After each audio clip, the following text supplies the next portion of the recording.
Siavash Ghazi. Bonjour Siavash. Quel est le message envoyé avec cette nomination? Comment est-elle perçue?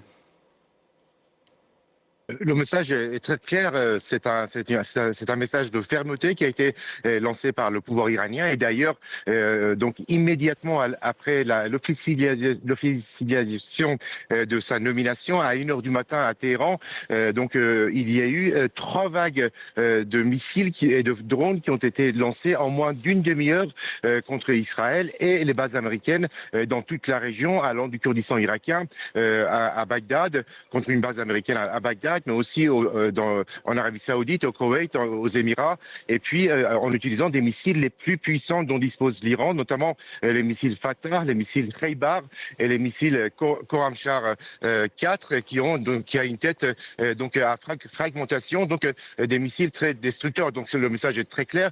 Mojtaba Khamenei ont affirmé plusieurs membres de l'Assemblée des experts. C'est la continuation de la voix de son père. Et d'ailleurs, un expert disait sur la chaîne de télévision CNN, en fait, le résultat de la guerre qui a été déclenchée par Donald Trump et Benjamin Netanyahu, c'est de remplacer un Khamenei de 86 ans par un Khamenei de 56 ans. Rien ne change et on va poursuivre on va maintenir le cap et aller résister face aux Américains et aux Israéliens. Siavash, de son côté, Israël dit avoir frappé à nouveau l'Iran dans la nuit. Quelle est la situation ce matin?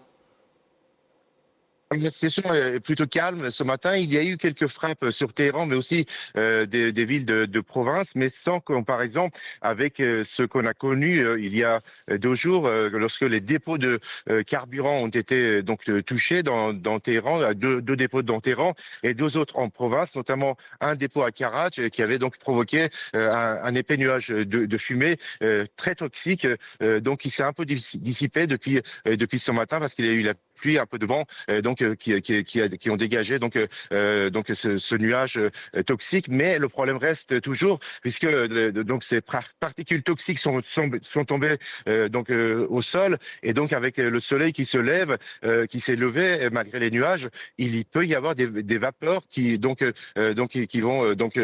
monter du sol et faire monter les particules. Donc les autorités demandent à la population de rester vigilants et de rester autant que possible à la maison. Siavash Ghazi.